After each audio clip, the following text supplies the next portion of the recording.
Howdy there, partner.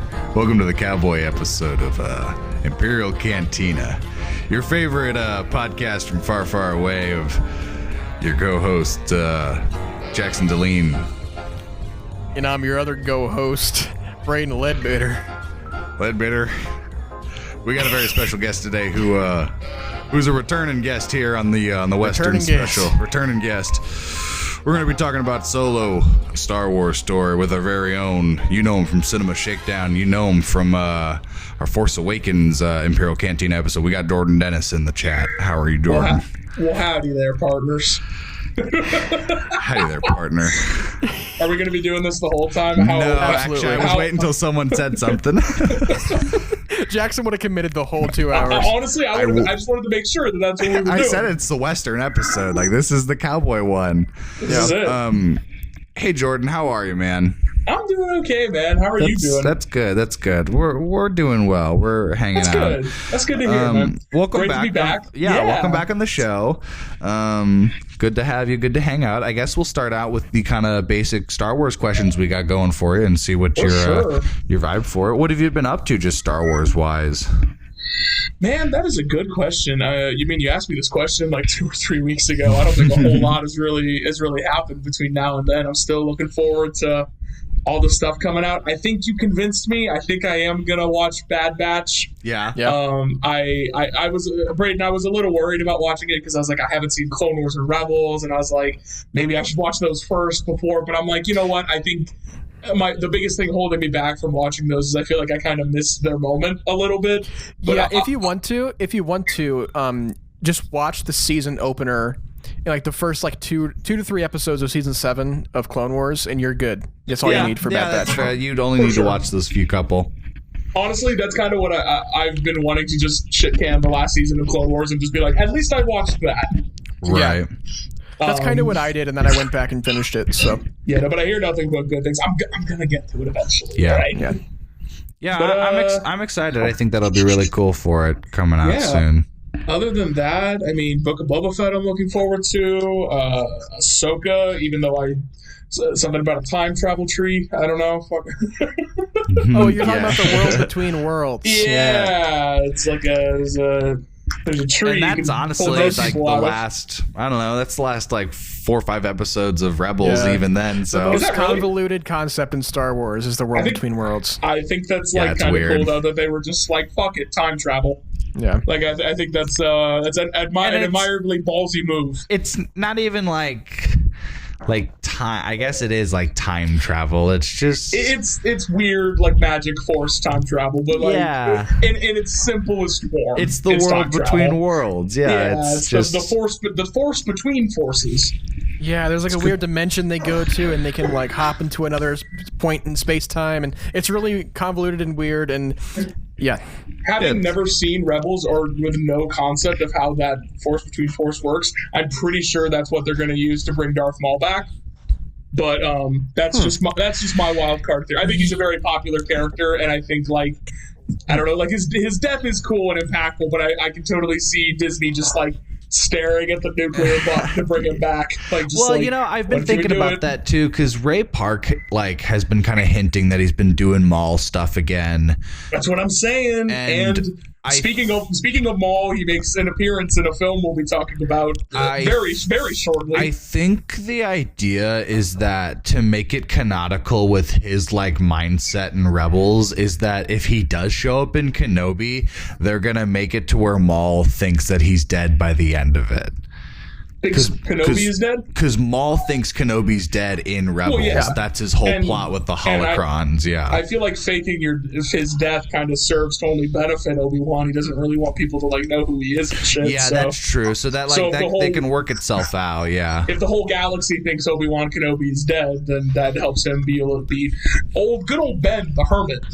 Yeah, we got a lot of interesting, juicy stuff coming up here in the Star Wars universe. So I'm excited with all the new content we're getting. Well, cool. Well, hey, we're gonna jump right into this, just mainly because Jordan, you're a returning character. We kind of know your stuff and thoughts about Star Wars. So let's just right into the soup and nuts. Get right into the Solo guts. Overall, this was a movie that kind of, I think, I remember having mixed feelings starting out. So it was also released at a very bad time. The This is timing was true, awful. yeah. Can I preface this with something real quick? Go for it. The first time I saw this movie, I did not care for it very much. But upon each rewatch, I find myself kind of being like, okay, no, this does kind of work. Like, it still has a bunch of problems that I'm sure we'll get into and stuff, but I think there's a lot more to like in this. There's a lot more going for this movie than I initially gave it credit for. I like this movie more and more with each watch. Yeah, that's what we call character development, folks. That's called growth. Yeah. I'm sorry to Jacob Maher and Nicholas Mulholland who are going to see this and be like, traitor. Well, I remember like when it came out, I don't think I ever saw this one in theaters. I don't even remember really the first time I actually entirely You're not a saw real it. Star Wars fan. Yeah, right. Yeah, sue me. You don't know who Darth Revan is. So it sounds like you got a co-host position opening up then. Is what Yeah, I'm right. That's right. But yeah, I remember definitely like not a lot of people liked it. It already had its kind of issues going when it was about to come out. And the production of this thing. I remember keeping up with the production of this thing. It was a mess. It was a nightmare. Yeah. I honestly would be surprised if we didn't get a movie eventually about the making of this film. Because it's funny. The whole Chris Lord, Phil Lord and Chris Miller. Yes. There you go. I get that swapped all the time. I remember being like on vacation in Florida and just chilling, just going through news on my phone, and I saw that Phil Lord and Chris Miller fired from Solo, a Star Wars story. It wasn't called that yet. It was called like the Han Solo spinoff. Yeah. And I was like, holy crap. Like they started shooting like a year ago. What's the problem? Have they not finished the film already by now? Well, they were working on a script too that wasn't that supposed to work with the James Mangold Boba Fett? I think so. Because I think they both kind of were birthed at the same time, and Solo's the only one really. At a certain point, Josh Trank was going to do a Boba Fett. Yeah, that's what true. happened was they announced a Josh Trank Boba Fett film. I think it was very close to when they announced the Han Solo spinoff. Mm-hmm. And very early on, before like Star Wars Celebration 2015, I believe, is whenever they pulled the plug on the Josh Trank thing because Fan Four Stick came out. Was awful. And the reception was awful, and they were like, "Oh man, no one's going to go see this movie now," so they pulled the plug, and that was that. I think Phil Lord and Miller, they're the only ones who have been fired from a Disney project, not because they made a terrible film initially, because Colin Trevorrow was kicked off of Episode 9 because he made the Book of Henry, which that's that's the buzz, but we don't know like for sure. Obviously, I'm not Bob Iger. I don't know what went down, obviously, but but I guess I'm of the popular opinion that I don't think they were really a good choice for a Han Solo movie to begin with.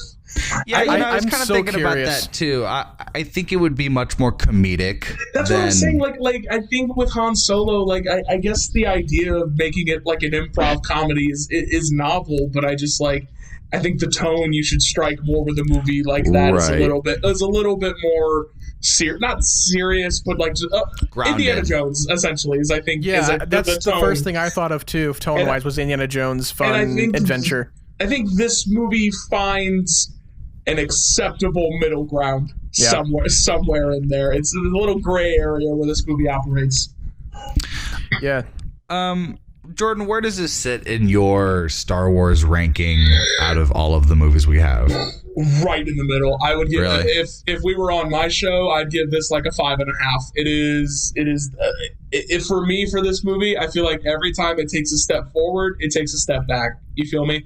But those steps forward are so good. Like it's a very scrappy underdog movie. Like I'm like, come on, you're there. You're so close. That's funny you say that because I definitely remember watching this, even in this watch today, being like, wow, the good moments in this really are good. They're really good moments, and the bad moments aren't really bad, but they're not. They're weird. You know, like they just kind of take this step.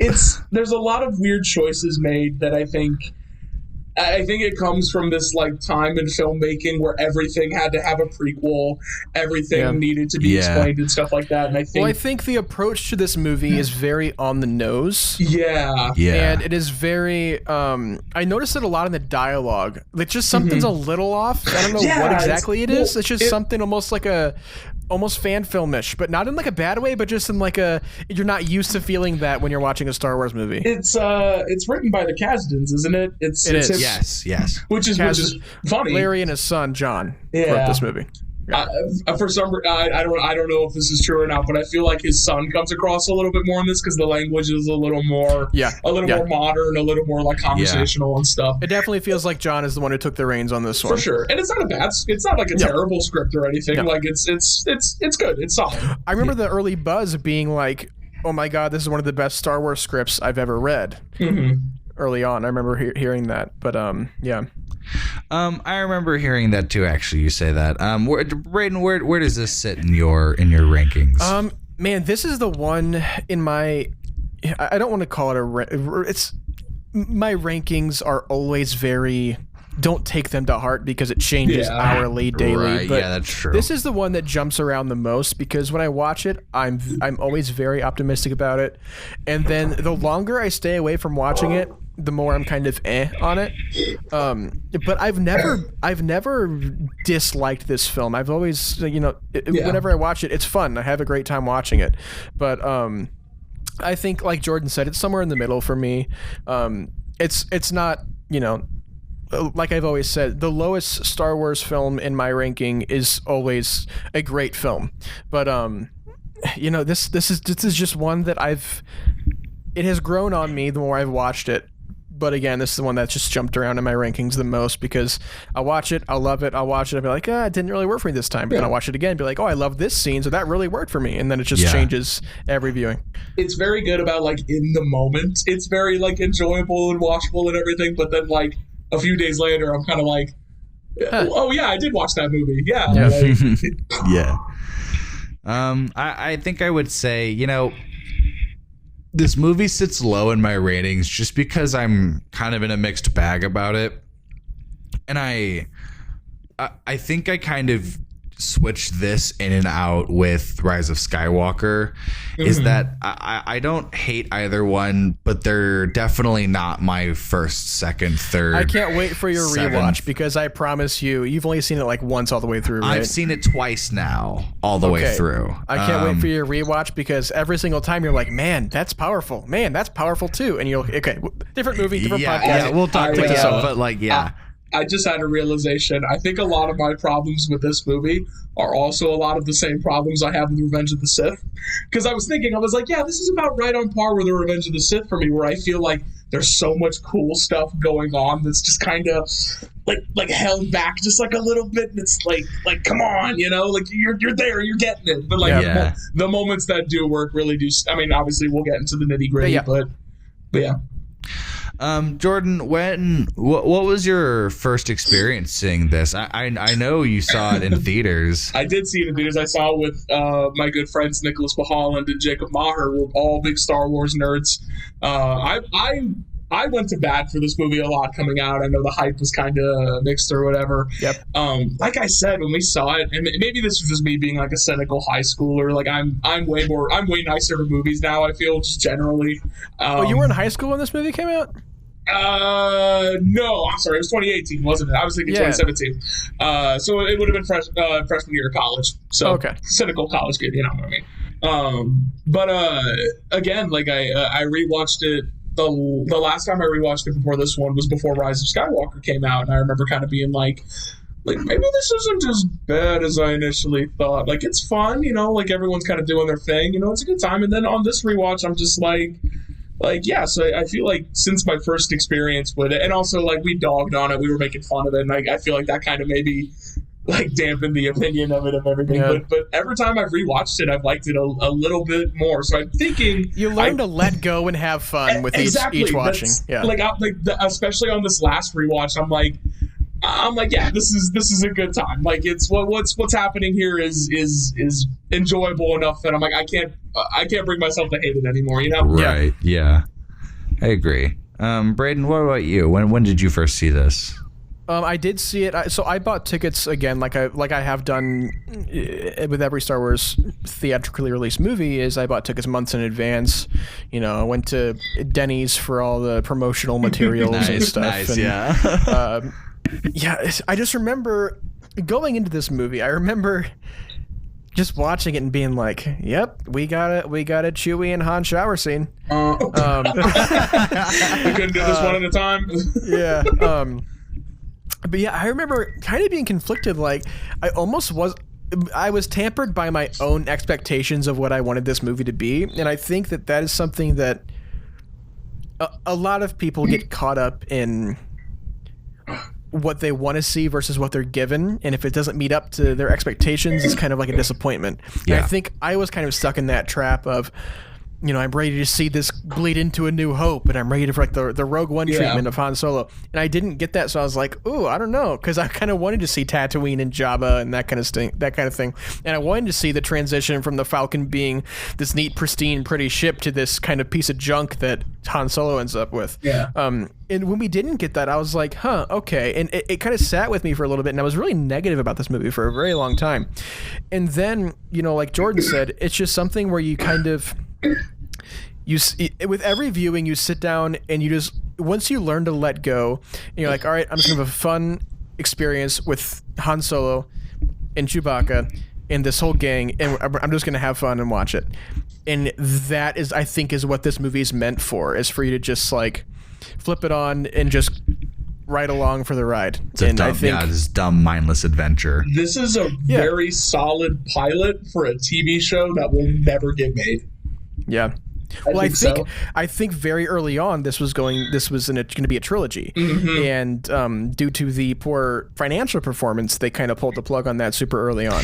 I watched a sequel to this. Yeah. Well, it's funny too is that Solo 2 has been trending consistently for the last, I would say, like hashtag 4 make months. Solo 2 happen. Yeah, Solo cut. It keeps getting like trending again. Is make Solo 2 happen? Which is why I hope we get a little bit of that in the Lando series. That's kind of what I'm thinking too. Is the intention is to, I think, do a Lando series, see how the response is, and then they'll do Solo 2. I would be absolutely shocked if Alden didn't show up in the Lando series.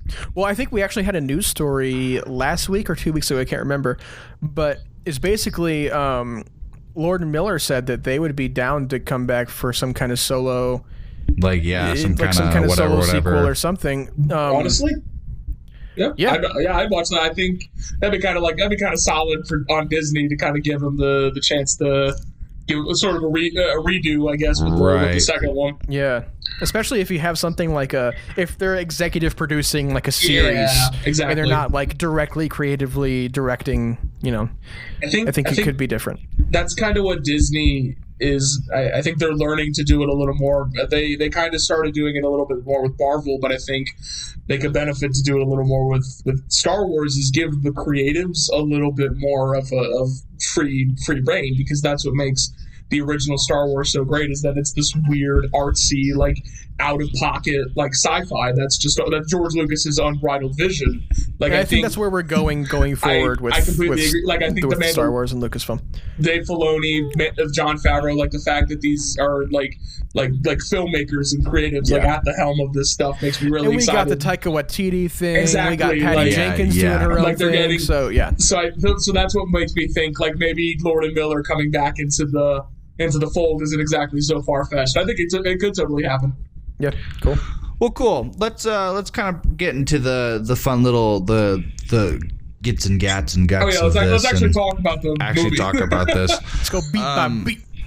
So this movie, upon this current watch, this movie threw me off with the opening. I forget that it kind of opens like a documentary. Yeah, where it like gives you like it's like the crime syndicates of the galaxy, like plague the and world's torture. Weirdest opening crawl. Yeah, it was weird. It was still in the long time ago, far away font, and it was in the blue. Take a shot if you can point out every time an idea or a scene comes up that was definitely I have a trivia question for you guys. I have a trivia question. I'm just going to do it. What is the first line of the opening text for Solo? I don't remember. It was something about the crime syndicates. Hang on. It's the galaxy is a lawless place. It is a lawless time. That's it is a lawless time. Close enough. Okay, continue. That Jackson. is a cool opening line. But yeah, this kind of a definite change in. I think once we saw Rogue One, we kind of expected that this movie was going to start different than our classic opening crawl. Yeah. But Jordan, I'll start with asking you. We jump right into meeting Han Solo and meeting Alden as, you know, this new actor and this new experience, and he's in some kind of trouble right away. And what were your kind of first initial reactions to seeing Alden in action and seeing his stuff? And I guess just kind of, I'll say, I quote unquote overall, but what I really mean is in this kind of Corellian like section of the movie is just kind of this young early Han. I just want to get this out of the way real quick. I think Alden Ehrenreich does a really great job in this movie. Yep. I think he was given way too much hate and stuff like going into it after the film. I agree. He does a great job in this. Like legitimately, he's really good. I think pretty much right off. Sorry, I fucking Snapchat group chat keeps sending messages. I'm like, get out of here. But like that opening scene like does really like throw you right into it. And right off the bat, he has this like. This youthful like arrogance, this boyish kind of like charisma that Han has always had, and just this like he's doing the speeder chase and everything, and he always has this sense of like, no matter what happens, I'm getting out of this. Like that's always kind of the mentality Han Solo has, and I think immediately he captures that really well. It's funny you say that. I watched this with one of my roommates, and while we were watching it, she goes, "He is arrogant," and I just was like, "It's Han Solo." Like it's Han Solo. That's Han. That's his whole thing. But yeah, even like down to the hair and everything, it is just spot on. I don't think the dude gets nearly enough credit. Braydon, what about you? What were your kind of first initial reactions to seeing Alden as this new Han Solo? I think I really like Alden as Han. He really captures the essence that Harrison Ford brought to the character. I think the argument that he doesn't is understandable, but it's not really something that I agree with, because I think Han Solo means something different to everybody. And, you know, a lot of people, their initial thoughts and their perception of Han Solo, you know, it's different for everybody. And seeing a different person playing Han Solo can leave a bad taste in a lot of people's mouths, especially whenever you got people, you know, thinking that, oh, they're replacing Harrison Ford, we're not going to see Harrison Ford anymore. And, you know, and then that turned out to be complete BS. Yeah. Just all this nonsense. Of course Harrison was going to come back. You think he didn't have a price? You think they weren't going to write him a check big enough? You're crazy. You're out of your mind. There's just a lot of, coming out of this movie, there was a lot of just spewing of nonsense around Alden playing Han, and I think that, you know, and then there was also, it didn't help that there was a stupid report that came out during the filming that he needed an acting coach. And all that kind of Harrison. I remember that. I remember all of that. The report that he's the reason Lord and Miller got fired because there was just a bunch of stupid stuff that people. It was like they were encouraging like a lot of improv on set, and like apparently, like, this is the report, I don't buy it, but like Donald Glover was doing really good and being funny, and Alden like couldn't keep up. Funny. So he went to Kathleen Kennedy or whoever and was pissy about it. I don't buy that for a second. It's one of those "we got this covered" reports that you're just like comicbookmovie.com or whatever. Screen rant. Yeah. As for my just like initial reaction to Alden as Han, I think he does a really great job, and he does, you know, just his gestures are so Harrison Ford like, and like his cadence and speech even really captures Harrison Ford and Han Solo. Like right down to the facial expression, like you can tell he really did his homework with this one. And I think one thing that does kind of throw me off is you said you like the hair. I think the hair's a little too out there. Really? Because it's like a little too curly and wavy, and like he has like the. I didn't mind it. I never minded it. It's very 70s. A little different for me. Yeah, I agree. So that's why I'm like it goes the extra mile to make the movie feel like it was made before A New Hope. You know what I mean? And I think that like. It definitely is something that a Han Solo would have at some point, was like big curly hair, before he shortened it down. I don't know, just something about it like kind of threw me off, but it's not something that ruins it for me in any way. It's just a little nitpick, but overall I dig Alden as Han. I think you know, I think I had this weird disconnect with Alden, seeing him as a Han Solo first off, mainly because I think in my brain Alden doesn't necessarily look like Harrison Ford to me. No. And as I watch more, I'm like, okay, like I kind of see why they did this and why they did that. And it ended up overall being about the acting and all of that. But what I think I like best about Alden as his Han Solo is Alden added the new flair of spice of showing Han's change of heart physically. I think he was there. There are moments of a very pureness in Alden's acting that gives that kind of I say boyish charm, and that that inexperience and still learning that the cockiness, that cockiness, yes, of Han Solo. Yeah. Whereas Harrison Ford, starting out as I'm thinking specifically New Hope Han Solo, he is well experienced. He knows what he's doing, and he's good at what he's doing. There's a naivete to Alden Ehrenreich. Like it's very like the New Hope. Harrison Ford has a poker face, and Alden is learning that poker face. Exactly. He's still learning how to be this like cool, collected hotshot. I think Alden does a really good job at slowly developing that poker face physically with his acting. And I think this film would not have worked as well if they just had somebody doing a Harrison Ford impression, like a Jenny Costa or like an Anthony Gruber or something. If they would have had someone like that, it would have taken me out because they're just trying to be Harrison Ford instead of trying to be Han Solo. I think also it's beneficial that they didn't try and do the CGI. Oh yeah, like a deep fake. Yeah, someone definitely floated that idea around. This movie already costed $250 million. Like, nope, we're not going to do that. Well, so moving on, we'll talk about, we got some new planets in this movie. I think we got some cool planets in this movie. I like the different planets design. We'll start out with the infamous Corellia. This is the first, I think this is the first time we've ever seen Corellia in live action, or I think in any Star Wars iteration, I guess media wise. Corellia is a little different than I think. I mean, over time, it used to be a big metropolitan city, and then it eventually turned itself into this industrial city of what it is when the Empire took over. Jordan, what were your thoughts on seeing Han Solo's home world and kind of seeing this is the roots of where he comes from? And I also say specifically like the people that he was affiliated with. I was going to say at first I was like, why are Han and Kira living with a bunch of 12-year-old street urchins? but then once they kind of realize, like, oh, it's like a whole underground sort of. I mean, I that's about the place I expected Han Solo to have grown up. Like, that's like it's all seedy and gross and everyone's a jerk, and I'm like, yeah, this is about right. Right. Gets bossed around by a weird caterpillar lady.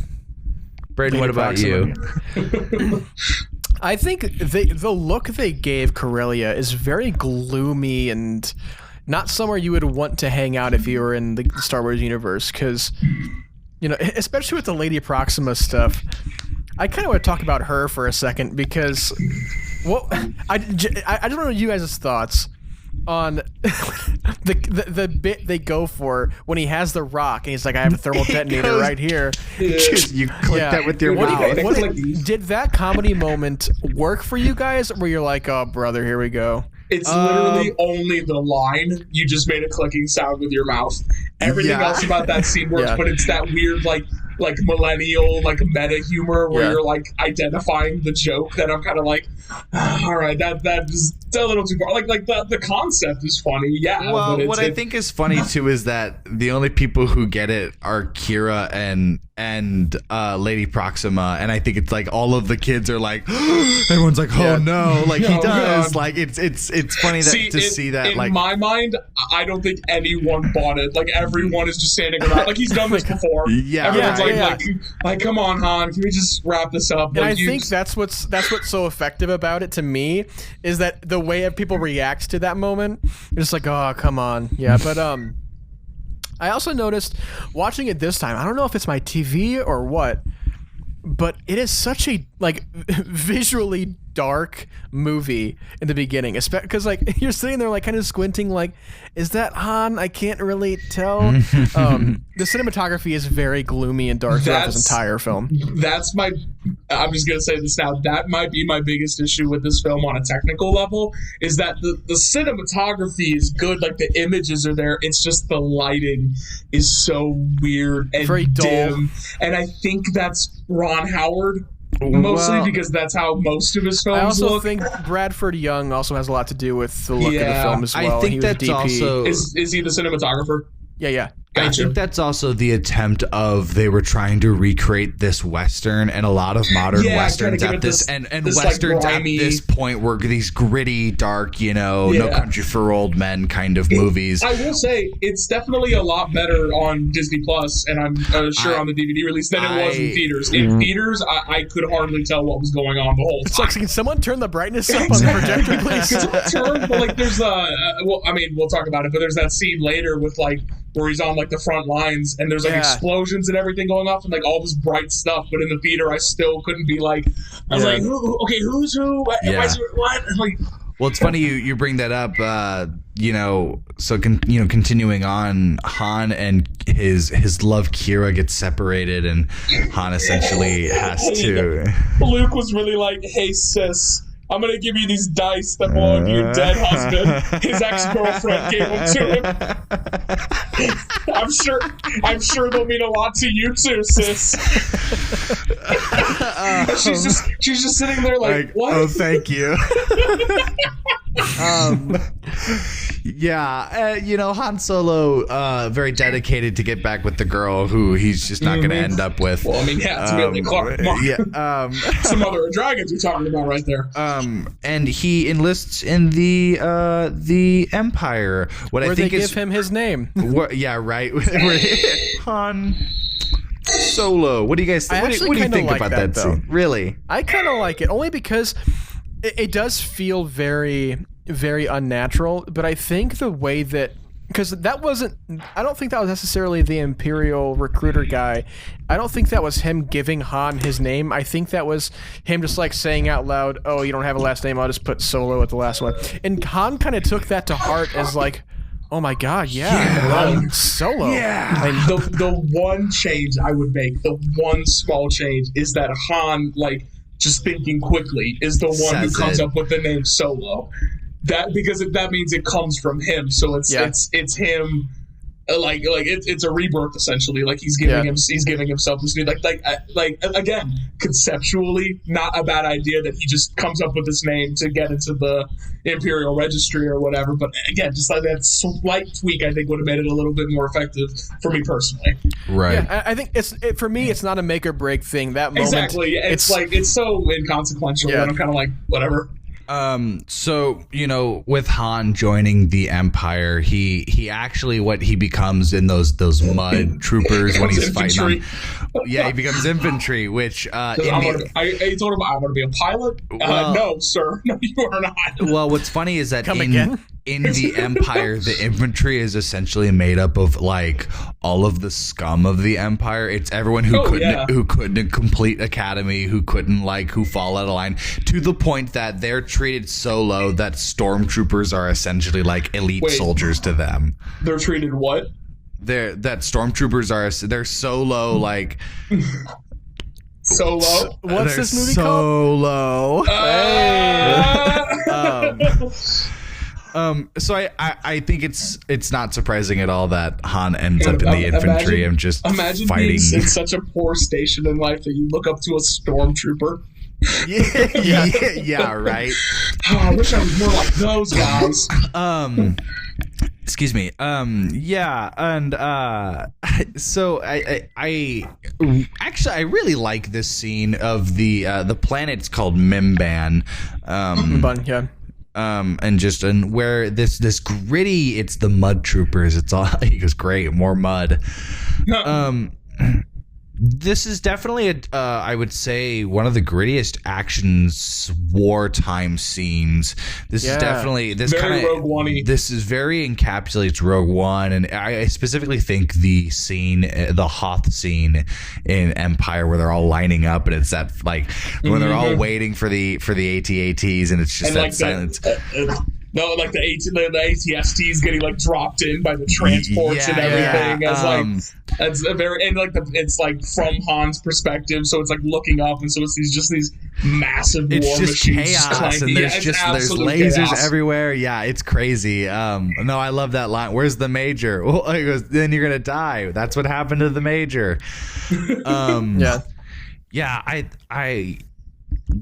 This was a very hardcore scene. I kind of would dig an entire movie like that. An entire, I would totally love a Saving Private Ryan like Star Wars movie, and that's what this scene feels like. I remember thinking like, I love Saving Private Solo. Part of me thinks that's what Rogue One was like trying to go for, and I think that's technically what that is Rogue One. I think Rogue One, before a lot of reshoots and stuff, it originally was a lot closer to something like a Saving Private Ryan, more of like a gritty war film, and it kind of strayed away from that with a lot of the things they were trying to do with the reshoots and stuff like that. Director kind of shafted. Yeah. So. Yeah, that's kind of what I mainly wanted to say about Mimban. There wasn't a lot to talk about. You don't really spend a whole lot of it. It's gray and muddy. I do actually really like the scene in the trench when he's following Beckett, and it's not really more of the scene with Beckett, but I like the World War I aesthetic of I actually really like the scene when he's chatting with the crew, but they're all posing as stormtroopers, because it really adds this weird humanity to stormtroopers.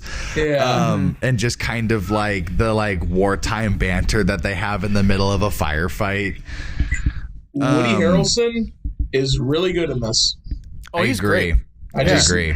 I just wanted to point that out. He's much better than I initially thought. His performance is the one that has increasingly gotten better for me as I've watched it. I'm like, no, this he's Woody Harrelson. Like, obviously, he knows what he's doing. And I think it's his charisma and what he brings to the character, especially the fact that this is the first time we're meeting the character, and we're already almost emotionally invested in like the outcome. Because especially once we get to Vandor, and and Val eventually sadly dies. We feel that powerfully, emotionally, whenever that happens, and with his acting. And I love Woody Harrelson as Beckett in this movie. I want more.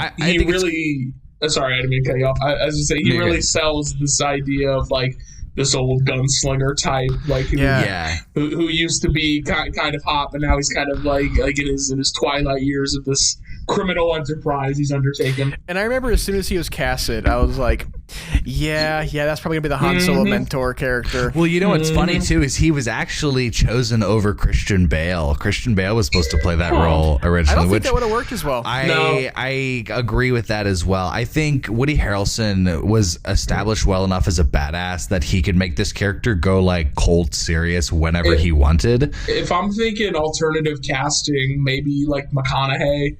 Or I would also think that'd be cool. Although there is a Star Wars Matthew McConaughey in Into the Dark, though. There you go. And Jackson. Yeah, there really is. Or maybe a Jeff Bridges if you want to go a little older. Jeff Goldblum.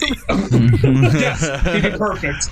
But no, Woody Harrelson really sells this. I think he's really good in this. Kind of sucks that he may or may not be coming back.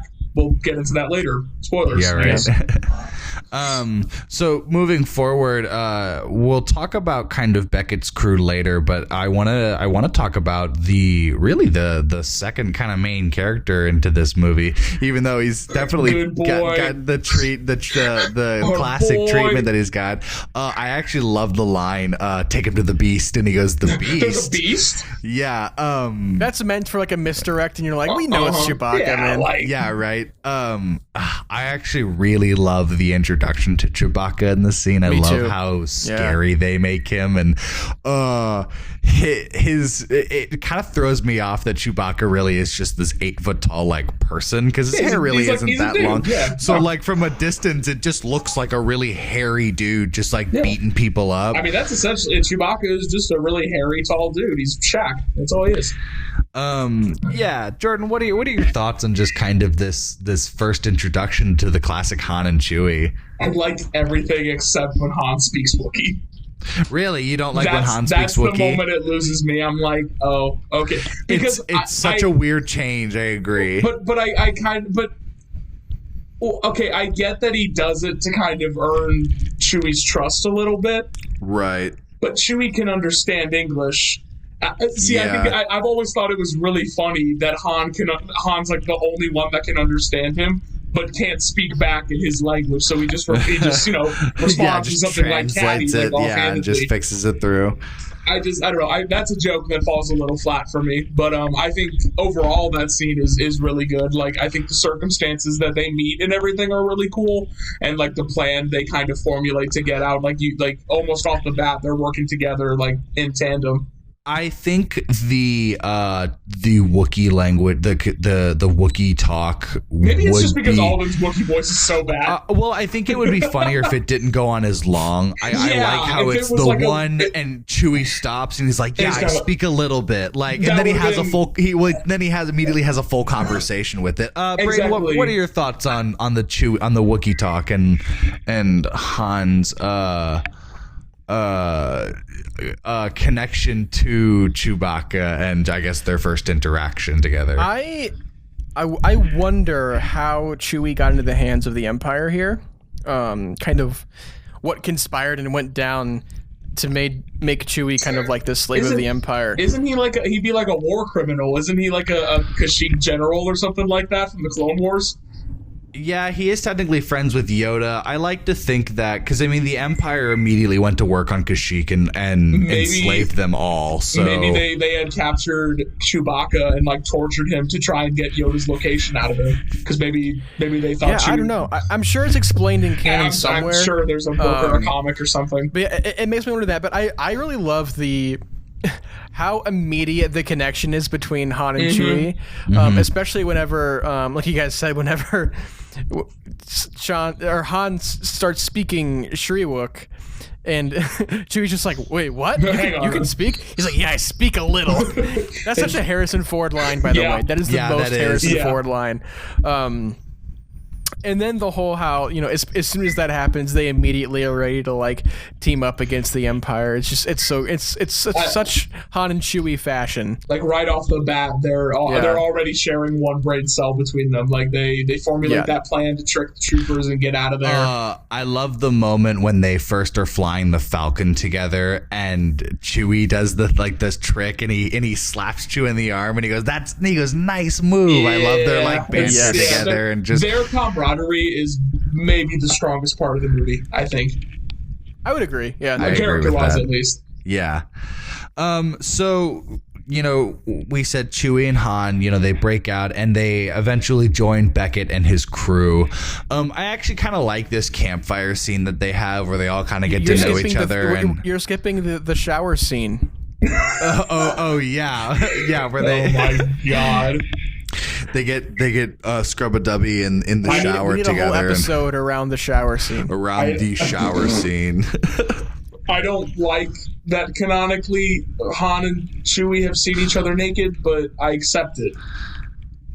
Chewie's I can just stare straight and not have to see you. They're bros, it's insane. Yeah, they're bros. It's part of the bond, man. It's just like a thing, yeah. I imagine that like Han had to apply the conditioner to Chewie's back. Chewie probably slapped him on the ass on his way out, hit him with a towel. So I'm like, oh. That's right. After sharing that bonding moment, they then instead, why would you have a campfire? Just sleep inside the ship, like little floor. Because it looks better on camera. I guess. It's cooler. Because it's a cowboy movie, like yeah. This is actually one moment I do really like of like the whole like I know one of the biggest complaints with this one is like they explain like how did Han get his jacket or whatever. I actually do really like that he gets the blaster from Beckett. Yeah, me too. Yeah, that is true. Where he's like taking apart the rifle and everything. I love the little kiss he gives it. I think that was a fun acting to where he kisses it and tosses it to Han. That's a very solid moment, I think. And I think that's a very Woody Harrelson move. I think that was a Woody Harrelson thing that he was like, I'm going to do this. I'm going to kiss her. And everyone was like, all right, he's Woody Harrelson. Like, what am I going to do? Say no? You know, so the team kind of gets to know each other and understands each other a little better and where they are at and what their purpose of where they want to be in the galaxy. And then they try to attempt this train heist. I like that we have a Star Wars train heist. This is a really fun scene. One of the best set pieces in the movie. I definitely agree. And this is a very I love how they're all jumping off of the ship onto the train and Han's like freaking out about it and he screams as he jumps like the 5 feet that he needed to jump to it. And Jordan, what let's talk about your favorite kind of moments in this train heist and kind of where it takes its twists and turns. And we first meet Emphas Nest in this. Emphas Nympho. Yes, I forgot what they were called. We meet Emphas Nest. Damn it. We meet Emphas Nest. I don't know why that's hard for me. And I think the fight between her and Beckett's really cool. Yeah, that's a lot of it. Like the moment where like the train is like weaving around the mountains, so it like tilts, and the soldiers have like the magnet boots, but everyone else has to like reorient and everything. No, I thought the whole listen, I'm a slut for a good train heist, so I thought the whole sequence was very well executed. I mean, obviously not. They failed, but they failed horribly. Braydon, what are your thoughts on just kind of what are your favorite moments of this train heist? I think the train heist sequence definitely is just it screams Star Wars. Mm-hmm. And it's I think the way it's shot is very well done.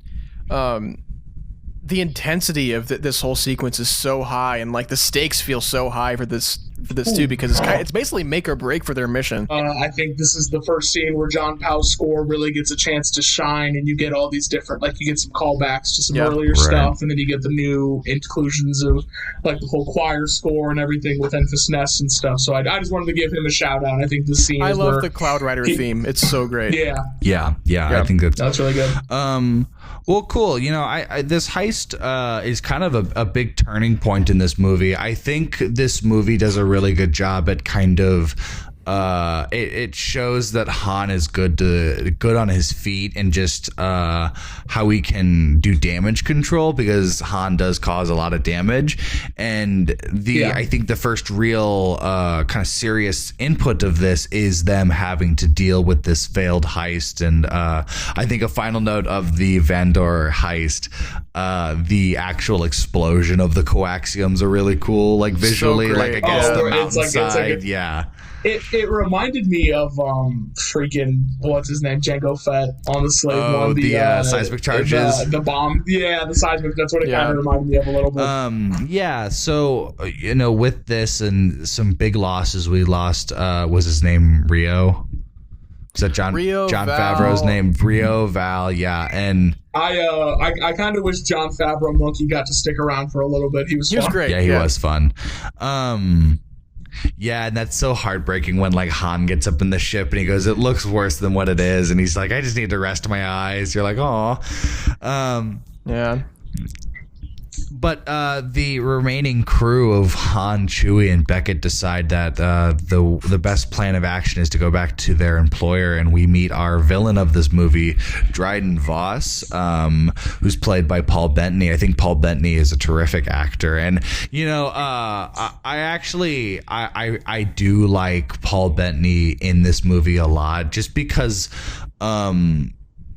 knowing who he is, like importance wise and kind of his place in Crimson Dawn, He's very stoic. And it's just it's very jarring to me. What were your guys' Jordan, we'll start with you. Your first impression and reactions to just kind of Paul Bettany's character and Dryden Voss. Okay, so here's the interesting thing about Dryden Voss. Braydon, you probably already know this. He was supposed to be played by a completely different actor. That's right. Before the reshoots happened, I believe it's Anthony K. Williams, maybe. Someone in that vein, yeah. And he was supposed to be have a bunch of creature effects and stuff, and be an alien and stuff. But then the reshoots happened, and so Paul Bettany had to come on a short notice. I guess he was tired of sitting in a makeup chair for Marvel, so he was like, "Nah, just put these weird lines on me." Well, so actually, I read that the lines on his face were put in post-production, and that Paul Bettany didn't know that they were going to do it, so he thought he was just going to be normal faced the whole time. Yeah. Huh. I'm not entirely sure about that because I remember watching the behind the scenes or something, and he has dots on his face for the markers, but I could be wrong. Maybe he did. Maybe he knew they were going to do something, but didn't know what the actual design was going to be. I do like Dryden as a character, though. Yeah, I think he's very mob boss, like Star Wars, like a classy mob boss. Serviceably intimidating. He's a little more. He's a little more goofy than your traditional Star Wars villain, which I mean that in a good way. I think he has a little bit a lot of Star Wars villains tend to be just he's not silly, he's goofy. Yeah, well, they're very stoic Sith lords and everything, but then there's just this foppish asshole who's running a mob on a yacht. But yeah, I think he's a very serviceable antagonist. I think he does a good job. Yeah, I think he does a good job as the antagonist for sure. So we're going to kind of move on just quickly and kind of get through these last little pieces fast. Yeah. I'm so sorry this is going to be a nightmare to edit. We had some technical difficulties, everybody. We've been going on and off with recording. Oh my goodness. Moving on, we come to our next scene, which introduces our last two little fun crew members of this movie, and our next popular face of the cast and crew that we have coming around. We are introduced to Phoebe Waller-Bridge as L3 and Donald Glover as the infamous Lando Calrissian. Jordan, right. what is your thoughts and opinions on Glover's overall performance as Lando and how he did his how he catered his performance to very much resemble Billy D. Williams? I think he is very good in the movie. I just don't think Lando gets a whole lot to do. You know what I mean? Because he's there because he's only in the movie because they need to get the Falcon. Because they get the Falcon from him. He sits on the ship during the Kessel Run. He doesn't even fly the ship when they're getting out of there. He's doing video diaries in the ship. Exactly. And then the minute they get back to where they're going, he just pieces out. So I understand the function he serves in the narrative. I would have liked to have just seen him maybe have a bit more of an urgent, important role to the actual story rather than just, oh, I'm just here because you need to win the Falcon off of me. But we'll get to it. But I do really like that scene at the very, very end. But I do think he is good. The performance is good. I'm really excited for Lando, the series. I'm really excited to see this performance get expanded upon because I think there's a really solid foundation there. He does a great job. Very charming, schmoozy. I absolutely. If you had told me that Donald Glover was the son of Billy D. Williams, I would have absolutely believed you. He pulls it off spectacularly. Braydon, what are your thoughts on just Donald Glover's performance as Lando overall? I remember hearing the casting announcement and being like, you know what? That makes a lot of sense. And I think, hell yeah. Why wouldn't they? Who else were they going to get? And I think that he really encapsulates just the smooth talking charm of Lando Calrissian. And I do kind of agree with Jordan that he is a little bit underutilized. I would have liked to see him just a little bit more, just give him more of a role with higher stakes and give him something to do there. But just something to do during the heist. Yeah. But I don't think I think that Donald Glover does a serviceable job at making Lando very memorable in this movie, because I think when you think back to this movie, like that is one of the characters that you're like, yeah, I think Lando really worked for me. And I think that's a testament to Donald Glover's performance. And we saw like those paparazzi photos of him like sitting kind of picking Billy D. Williams' brain, and all that kind of all the research that went into this role for him, and it definitely shows with the way he portrays Lando as well. But I really love Lando, and just as a character, and just the way that I am very curious plus excited to see what the Lando show is even going to be, because they haven't even announced the casting of Donald Glover for that show yet, so we don't know anything. Yeah, that's fair. But I mean, I could only assume. Stupid not to bring it back. Yeah, right. Yeah, but I think they haven't announced him because he hasn't signed the papers yet. Well, I mean, he's doing Atlanta. He's a very busy man. I think he just put out a new album. I think that first sabacc game between Han and Lando is really, really well acted between the both of them. I think they both really, really step into the characters and their interaction of just kind of that suaveness. Especially, I think the introduction of Lando and just kind of the way he speaks and just the musicality of his voice is very, very Billy D. Williams. So we're the gang ends up convincing Lando to let them use his ship, and we meet his navigator first mate droid. We'll quickly talk about L3. Jordan, what do you think about L3? I know you kind of said this the other night, but what do you think about L3? I mean this sincerely, without exaggeration. L3 might be my least favorite Star Wars character of all time. And it is because I think I get the basis for the character, this kind of like freedom fighter, this martyr character for the droids. The problem is that they're doing SJW face, where she behaves like a conservative Facebook memes idea of like an SJW or something like that, where it's very just overhanded, over the top, like you need anything, equal rights, like it's to the point where it's just so like overbearing and annoying, and it's like no one actually. I think that kind of goes to the on the nose aspect we were talking about earlier, like no subtlety. Yeah. I definitely understand that interpretation. It's just, for me, it comes across very much like maybe they just had a misunderstanding of how this feels like a character that should have been written by Lord and Miller, and like should have had their involvement more, kind of being more of like a new school sort of idea for a character. Well, but I don't know. I guess it's a little much. It just feels weirdly out of place that. She's just thrown in kind of with it all. Like I don't know. It's a very out of place character for me. I also do not like that the Falcon and Lando have a sexual history. Canonically, I don't know. now. I think that the relationship between L3 and Lando, I think it works pretty well for me, actually, especially with her kind of being embedded into the Falcon, and like basically going forward, the Falcon is basically L3, and I think that's why Lando ends up having like this special place in his heart for the Falcon for the rest of his life, because he knows L3 is on that ship. He knows, it's L3. Kind of weird. It is kind of weird that he does have this weird romantic relationship with a droid, but I think that's kind of I think that is the purpose of that is it's almost the message of like love knows no bounds or something like that. It's not even that he's in love with the droid. It's that he is by extension in love with the ship. That's the part that I'm like, oh, that's kind of funny. Like, I don't know. There's just it doesn't really not work for me. I think it really. I mean, that's just for me. Like, I think that whole concept, it just works for me, and I can't really explain it. It just works. I totally respect and understand that, man. Well, cool. So let's split up this. The big moment that comes in is the entire Kessel. I call it Kessel's run.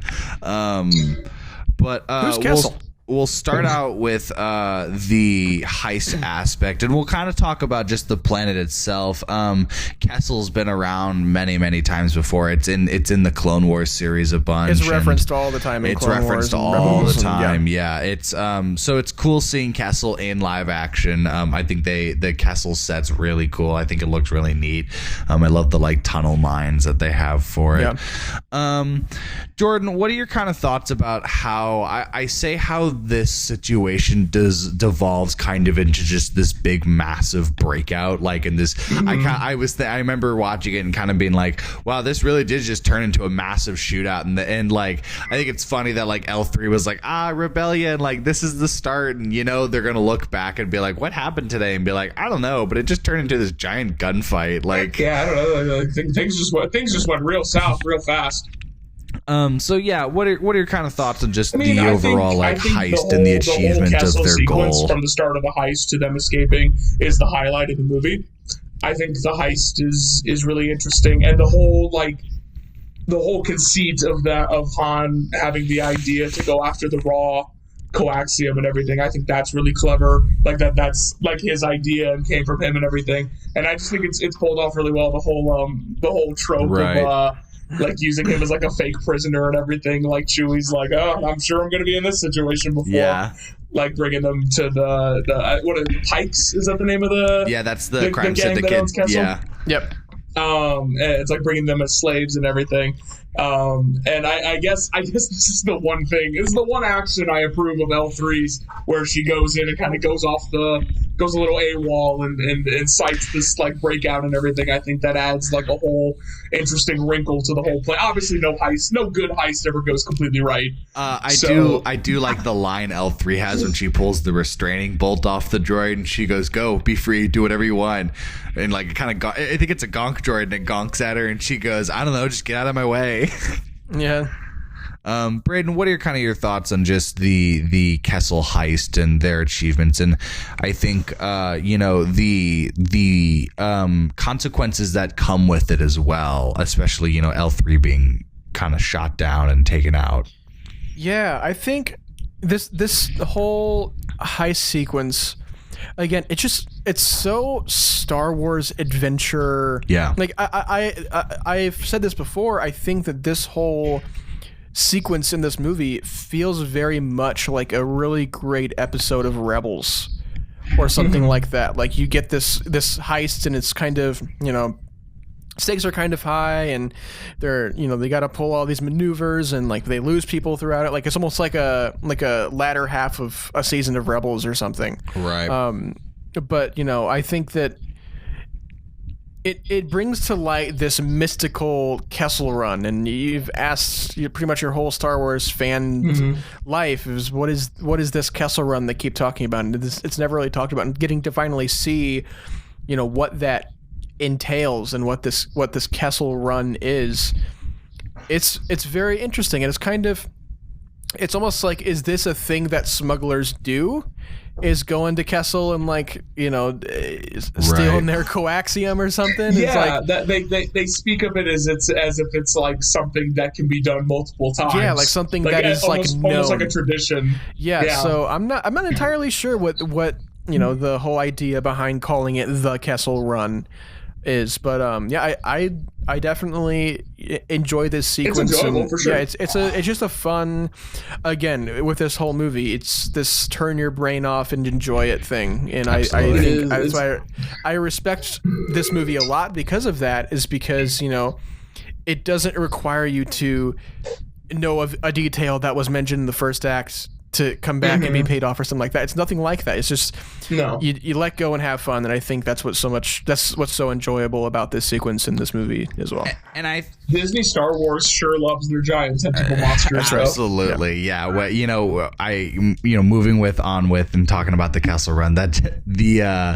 is the Maul the giant tentacle monster that that attacks them? I think so. Or is the maw the big like black hole like sucking vacuum thing? I don't remember, but I didn't read the visual dictionary for this one. I really like the kind of detailed storytelling of how the Castle Run is done, and how it's kind of it was on a whim. It was literally they did it as they went along, and I almost wonder if it like went down and like as legend of like this is the Kessel Run and people have reattempted it, like smugglers have reattempted it. Well, I think it's so funny is that Han Solo becomes so remembered for it, and they're like, you did the Kessel Run in 12 parsecs, and it was like, you know, you always kind of heard and think of it as like this was an experienced Han Solo who knew how to do this, and like I guess you wouldn't necessarily expect it to be chaos and explosions and monsters everywhere. Second day on the job. Yeah, but it's Han Solo, and he's kind of like, yeah, no, it was a good time. So that's definitely, I would say that's such a good Falcon scene too. Such a good, just, you know, good Falcon content is, I think, a lot of good Falcon banter too. Yes, absolutely. I love the shot of the Star Destroyer in the Kessel run tunnel, and Lando's like, that is an Imperial blockade, like that. I love that. Ooh. Yeah, that whole sequence. I think that's really the highlight of that entire Falcon chase, and just kind of the Falcon content of this movie. And then like getting the whole, they do the Star Trek thing where they get sucked back into the wormhole and then like blast back out and everything. Yeah, that's a really cool shot too when they zip out at the last second. That whole sequence is very you're holding your breath the entire time. It's very exhilarating. Yeah, absolutely. It's intense for sure. No, I like I said, I think that's definitely, in terms of action beats, that's the highlight of the movie. Yeah. I agree.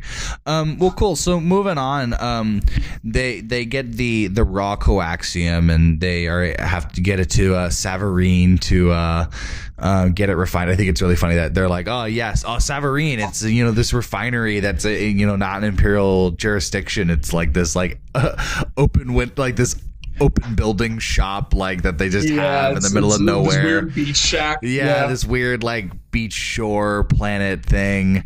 I would say, before Dryden shows up, the importance of this is we learn what the Cloud Riders and Emphas Nest really is, and kind of their purpose. And this is really, I think, kind of a spark of rebellion in Han. This is kind of the first time Han really drastically changes stuff for the better good. We've seen that in bits and pieces throughout the movie. He goes back to save L3 and Lando. He obviously helps Chewie escape. So we've seen that good here and there. But this is kind of the first time Han's really changed to help other people rather than, kind of just do one quick side off, as he's now planning for this kind of stuff. He sees a more noble calling, but he doesn't want to be a hero. He doesn't want to admit that. Guy. Yeah, right. Jordan, what are kind of your thoughts on just Emphas Nests and the Cloud Riders in general, and kind of their whole purpose, and more on the aspect of how they're essentially their own private rebellion as well? I think they look cool. Yeah, that's fair. I just don't know if they really get a whole lot of time to be like developed in this movie. Like, I think they're a really cool concept, and I would like to see them show up in something again. It's just in this particular movie, I don't know if it's a lot of tell, don't show with them. Yeah. And it's like, maybe if we had gotten to see like they talk about this tragedy that the Crimson Dawn had perpetrated, where they murdered a bunch of like innocent civilians or something like that. And it's like, that's great and all, but like maybe if we had gotten to like actually see that or something, it would have been a little bit more effective. And again, I think it's just the nature of the script. Like, they're really only there for like 2 minutes tops, maybe. Yeah, I don't think I don't think the story really calls for them to be fleshed out. That's what I'm in this movie, in this script. But then it's like, why have them there at all? Yeah, I think that they're mostly used, one, as kind of like this device for, okay, here's this seemingly evil group, and then we end up learning that they're not evil, that they're actually this rebellion and that kind of thing. I think that like quote unquote twist aspect is good. Like they kind of pull the rug out from under you. It's just like after that they help take out the guys and they're like, all right, cool, we'll see you. Yeah, right. No, they're cool. They're chill. They're vibing. Well, and with that change of heart, Han decides to have his new plan and to pull the triple cross, but without them being crossed first. And we see, they go to Dryden. They try to, kind of trick him out about that they have the coaxium, but they really don't. And they're going to try and turn on him and kill him. But they really do. Yeah. And they're really trying to trick everybody. And then, Beckett actually turned on them and told them the plan, so it didn't actually work, but it also did then kind Beckett of... just turns on Dryden Voss in the end anyway, so it's Then Kira turns on Han, and then Kira goes back and turns on Dryden, and... Jordan... I mainly want to ask about your first time seeing the final encounter of this movie and kind of everything a lot of double crosses. A lot happens. A lot happens in a very amount of time. What are kind of your thoughts about that whole scene and just everything? Dryden Voss doesn't really amount to much. Like he just kind of is intimidating and then just dies. He definitely does.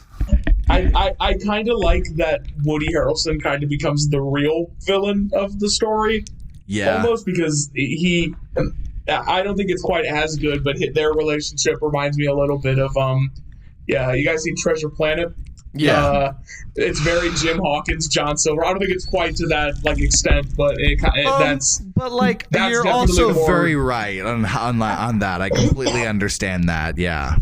Yeah, and I think that's what makes him the more interesting antagonist is that he has a personal connection and relationship to Han. Yeah. Whereas Dryden Voss is just gang lord number 7. He's just like the dude that Han's jealous of, exactly, that's just all he is. Braydon, what are your thoughts on just kind of the final encounter and the weird I guess battle that takes place in Dryden's office? Yeah, it's very contained for the climax of a film. Yeah. Because you kind of expect, for a Star Wars movie, you kind of expect something like a Kessel Run sequence or a big, a big all-out battle / war thing going on. But it's just kind of like this scuffle in Dryden's office. And I think that's what makes this film kind of... I appreciate what it's able to do with something as small as that. I like that it's like much more personal stakes. Yeah, we get these different character moments, and we get people's reactions to the double crossing, and Beckett comes back, and we find out that he actually double crossed Han, and all this kind of confusing, can get convoluted stuff. And then it plays out so. You just get so much thrown at you at once. Yes. Like you think that, okay, so that's the twist. Oh wait, no, this is the twist. Yeah. But overall, I think 5 twists. Yeah, I think the whole scuffle in Dryden's office, and we get some really cool action stuff with Emilia Clarke, and we see Paul Bettany do his thing. I think that's always really fun. It's cool laser knives. Yeah. I think that's always really fun, and just I again in this sequence I really do buy Alden as Han, and it's just like how Han would do things in this situation. So I appreciate this last kind of climactic moment we get before the kind of denouement that we get at the end there. But I couldn't agree more. I like that the climax is on such it's not a giant, it's not another Star Killer base or a Death Star. It's right. It's 3 people punching each other in an office. I think it's refreshing as a change of pace. Yeah. Yeah, and it works for this world that they've established as being a little bit more grounded and a little more. Yeah, it's very grimy, just kind of realistic. It's not a big space battle. No. There's not armies here. It's gang stuff. Yeah, it's just the end of this conflict. It didn't have to be. Yeah, I agree. Well, and after this conflict, some big stuff happens with Dryden now dead, and this coaxium being given to the Cloud Riders that, Kira, I love, she kills Dryden, and when Beckett asks Han later, he's like, you still don't get it. Like, even Beckett understood that what Kira did was to get herself up the ranks in Crimson Dawn. Yeah. Like, it's all part of this master plan that everybody kind of seems to understand, except Han. Beckett sees her as the criminal mastermind that she is, whereas Han's blinded by that love, his love of Coochie. His notorious love of it. Well, it's kind of weird because they kind of set up this movie as Han's whole motivation for doing everything is trying to get back to Corellia to reunite with Kira. Right. And then, like, in the end of the first act, beginning of the second act, we find out that Kira She's is actually alive, and it's good. Alive with Crimson Dawn, and that kind of defeats Han's whole purpose for doing everything he's done his entire life. So he's just kind of like, oh, all right. And I think that's kind of what the Emphas Nest idea was to essentially try and give Han this unnoticed purpose that, like, he eventually will become this great military, rebellion general, but, like, that was only just kind of the idea planted in his head, whereas he was still he just wanted to be, he's like, I'm an outlaw. He just wants to be this. This was his first chance to really be a hero. Right. Absolutely. He sort of takes it. Yeah, he sort of does it. In his own Han Solo kind of way. So, after this entire encounter in Dryden's office, we get the really cool mall scene. As brief as it is, I think it's cool seeing Ray Park dressed as Maul with Sam Witwer voicing Sam Maul. Witwer's voice, yeah. Jordan, what was your first reaction to the Maul scene? But why does he ignite the lightsaber, though? I don't know. Because people need to know it's Darth Maul. Hey, guys, did you forget the Phantom Menace? This movie? Hey, guys, remember Phantom Menace, that movie you've been trying to block out of your minds for the past 20 years? Well, I remember a lot of people being confused because they're like, wait, didn't he die? Because they hadn't seen the Clone Wars. Because that's kind of like a little bit of a...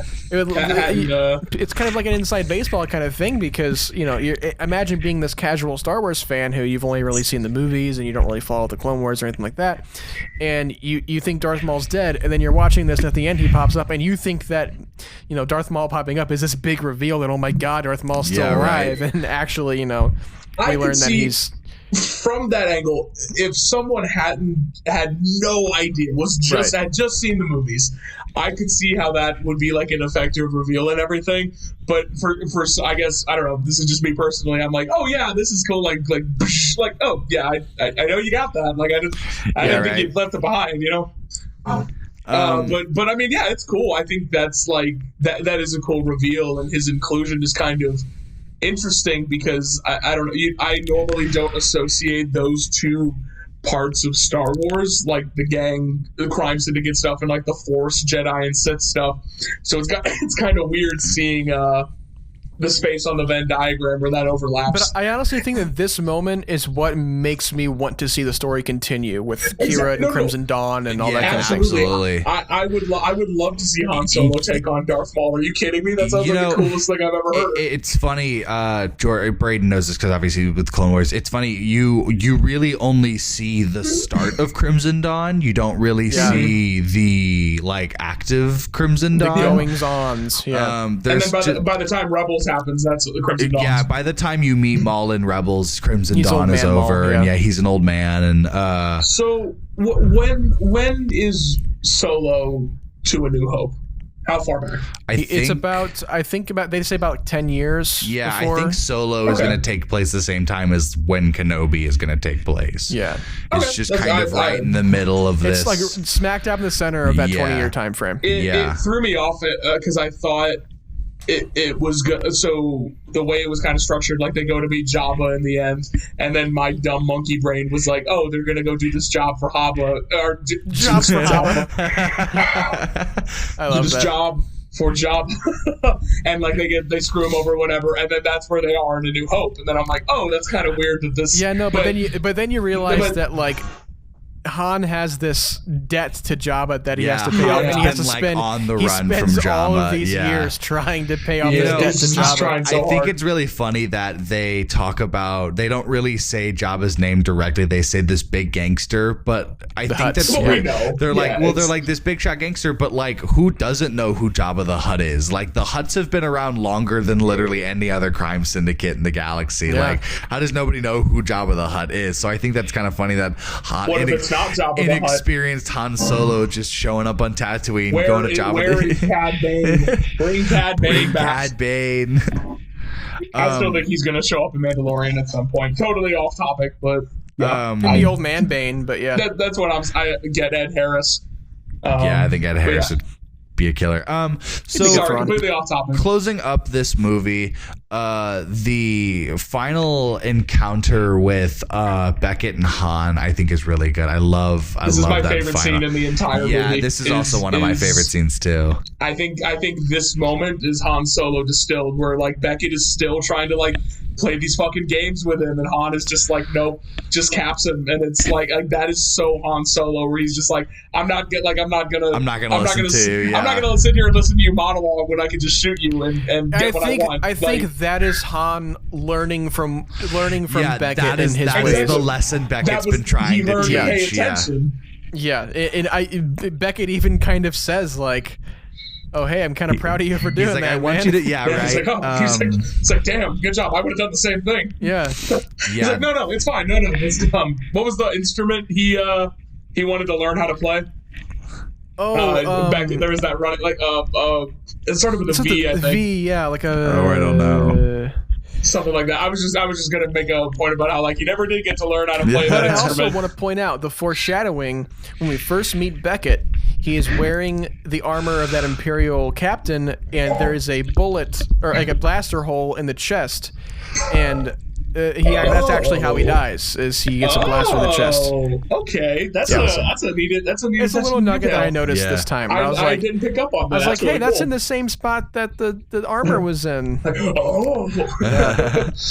That's cool, actually. That's fun. Yeah. I think that final scene is kind of the Han Solo thesis statement. Yeah, almost. That's kind of and I think it does a good job that you don't have to feel sad about Beckett's death. You're kind of you're already in acceptance because you know how he is. You know he's an asshole. You know he double-crossed Han.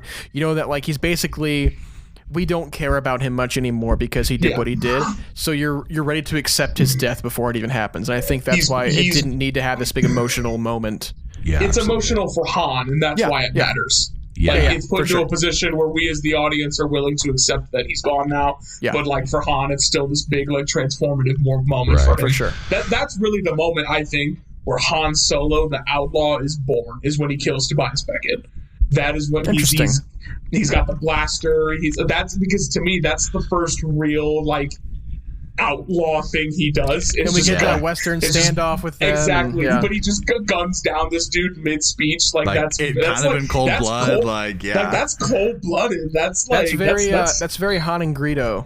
Yeah, very much. Yeah, absolutely. Han shot first. What can I say? Well, it's cool. It's cool that you say that, Jordan. That's the birth of the outlaw. Whereas I think the next scene is the birth of the scoundrel, and essentially, tricking Lando into essentially winning the Falcon off of him. So good. Yeah, I love that scene. The second Sabacc game is also a really fun scene. It's wonderful. Actually, I was thinking about it, and I was like, with the Lando series, just do Casino Royale, but it's Star Wars. That'd be cool. That would be really fun. Instead of poker, it's Sabacc. That would be a good time. But that's neither here nor there. Yeah. That last scene is really cool. Where I love the way he takes the card from Lando because he picked learning to pay attention. He picked up on that from the last time. So he's like, nope, I'm taking your ace in the hole. And that moment where Lando is flicking the thing on his wrist, and he's just kind of like he's like readjusting his seat. He's like, oh come on, I like that. You can see him sort of sweat. It's like that meme of Jordan Peele from where he's just sweating profusely. But yeah, I think that last scene's a lot of fun. Well, cool. That was that's the the beat by beat of Solo, a Star Wars story. We're just gonna quickly go through these final little points. I think the most important one I want to talk about is the themes. I do want to get through the themes real quick. Jordan, what do you think is kind of the overall theme of this movie and kind of the message that it sends to us as the audience? Oh, geez, I think it's about like accepting I don't know, is the theme not to trust anyone? Is the theme that everyone is like trying to stab you in the back? I think that it's more closer to trusting in yourself and not trying to because Han has this whole thing of where he's trying to go back to find Kira and trying to do all these things, and he's not really he's dedicating all of his motivations to other people when he should be focusing on himself and learning to trust in himself and believe in himself. And he finally gets opportunities to do that with Beckett and his crew, and he finds out that all these people betrayed him, and it kind of gives him this development of, oh well, in the end all I really have is myself. And and Chewie. It is a coming of age tale of sorts. It's him, really coming into his own as a person and discovering. Han has some really great development. He's tried to find his purpose essentially, and what he wants to do, and it's like him. He's been brought down by the system and everything. Like he's been a part of this criminal underworld for so long. It's all he knows. Like he doesn't know how to be anything other than a criminal. But then he's presented with the chance to be a hero, and he's kind of like, well, maybe I want to do this. And so it's him. It's him discovering himself and the way he fits in with the galaxy at large. Throughout the movie, he's presented with all these different opportunities to grow, and I think that's what I really love about it, is that when he is presented with these different opportunities, he jumps at taking those opportunities, and on Kessel and freeing the Wookiees and freeing Chewbacca and all these different things where he could have done something else, but he went the selfless route. Was great. He's just so eager to prove himself to everyone. Yeah. He always thinks he's got something to prove. Exactly.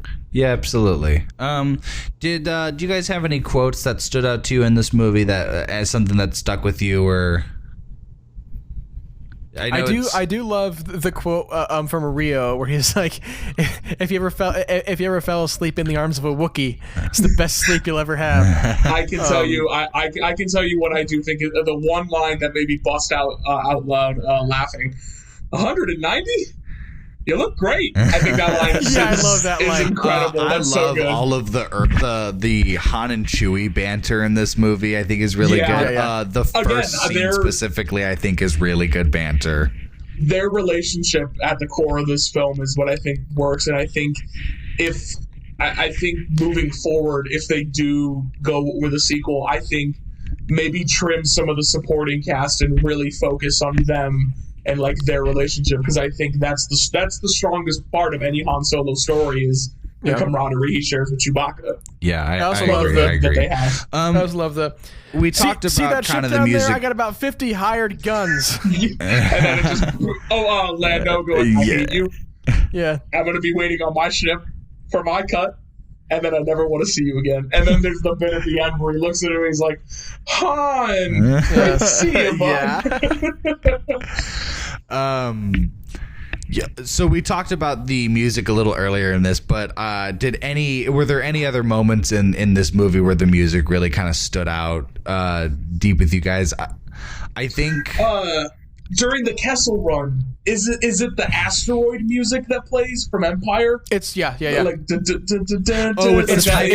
the TIE Fighter chase. Yeah. Okay. Yeah, no, I was I thought that reincorporation was really fun. You know what? I just thought about this going back to quotes. It's when the TIE fighters shoot the gun of the cannon, and Beckett he's like, the cannon's off, and he goes, and I really hurt my thumbs. I just love the Cloud Rider theme. Especially when we're on Savareen, and the Cloud Riders all come up and we hear the it makes you feel something. Yeah. Well, cool. Well, do you guys have any closing thoughts of just kind of Solo in general? Anything you want to say just kind of about the movie as we finish up here? I think if maybe you are someone who dismissed this or wasn't a big fan of it at first, I think it's maybe worth revisiting. I think this movie has a lot more going for it than people maybe, again, myself included, initially gave it credit for. And I really do find myself enjoying it like every time I go back to it. Good little summer fun movie. It's like not every Star Wars movie has to be this grand, like, world-changing event. Like, it's okay to just have average Star Wars movies. Like, it's fine for just one to just be like a solid little adventure, and I think that's the niche that this one's like. It's like Rogue One's a little better, but I would say it's like the same thing. Like, it's okay to have these little like self-contained like fun Star Wars movies. And I mean, like you say, you know, I think it's great that we get to have this buffet of Star Wars where you can just, if you want to watch a great deep film, go watch The Last Jedi. If you want to watch a fun, turn your brain off, you know, just let go and have fun, turn on Solo, turn on, you know, an episode of Rebels or something. Like, that's what's so great about it is you have these choices within Star Wars to, you know, if you're feeling some type of way, there's a movie for that. There's a show for that. Something, and we're even getting more of that too. You know, definitely not lacking in terms of tonal diversity. Absolutely, we're definitely gonna get even. We're gonna get even more of a buffet once we get all these different shows and movies out too. But you know, if you're one of those people who this isn't your cup of tea, I highly advise open your heart, open your mind, check this out again, and just try to have fun watching it. And I promise you, you'll have a much better time if you just go into it with an open heart and an open mind. This one is an okay time. You know what? Maybe I would get this up to a 6. Talking about it and everything and discussing it, I'm like, maybe I can't just get it over that hump. I don't know. Maybe it sounds like I need to go watch it again. Yeah, right. But yeah, I had a good time with this one.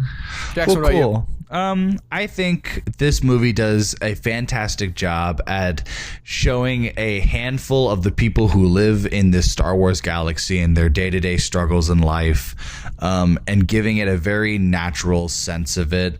I think, you know, Chase Youngwater, one of our first guests for Chase Young Walter. Young Walter. What I say, Youngwater? That's funny. Young Walter. The worst rapper you've ever heard Chase. He said, you know, Han Solo is he is someone who lives in this universe. He is your every man day-to-day life. He's working class. And it's funny that he's such a big brash character already from that. So it's cool meeting kind of that entire world and that, I guess, that sense of what that side of the character in Star Wars was.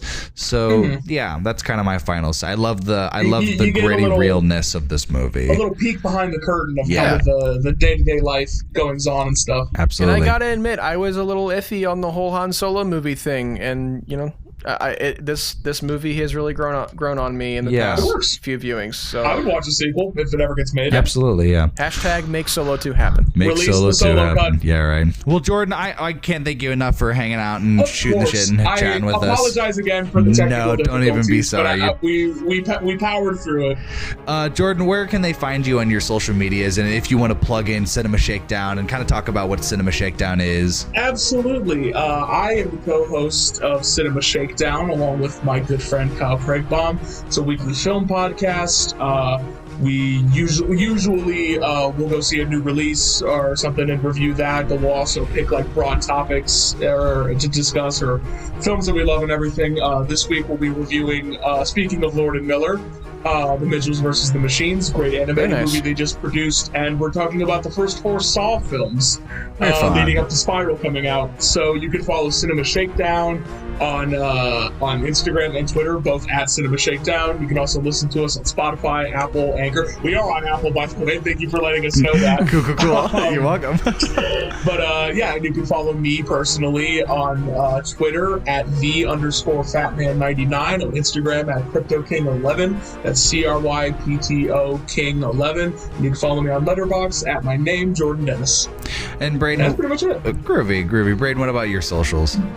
As always, you know where to find me. I am on Instagram at braydonleadbetter and on Twitter at braydathlon.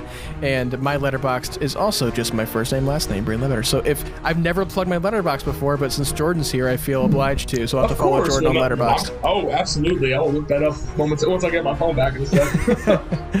Jackson, what about you? Always, you can find me on Twitter at Quacks and Scaling. That's QUACKSON and scaling like the triangle. And then you can follow my photography Instagram, which is at Daleen_photography. Daleen spelled DALEEN. And you can always find us at Through Imperialized Pod that's our Instagram. Our Twitter is just at Imperialized Pod. And you can just look us up on YouTube. You can look us up on Apple, Spotify, Anchor, anywhere you get your podcast with Through Imperialized Podcast. Listen to our normal daily news show, or not daily. Whoa! Imagine if we did that daily. Listen to our normal weekly news show. We'll make it daily once we start making some money. How about that? Right. Yeah. Our normal Through Imperialized, and catch us next week where we're going to be finishing up the Skywalker saga and talking about Episode 9, The Rise of Skywalker. That's gonna be a fun one. Yeah, that's gonna be a really fun one. Please don't forget to leave reviews, give us likes. Don't be shy. Don't be shy. It really helps, guys. It's super cool. These are the good fellas, all right? Yeah, right. We'll have fun discussions and talk about, and we love hearing your feedback, and always send us the questions that you have, because even if we don't know it, we'll make something fun to talk about. We'll know it. We'll make ourselves know it. We'll make ourselves know. But until then, thank you again for hanging out with us, and catch us next week for all the fun little adventures. Until then, may the Force be with you. Always.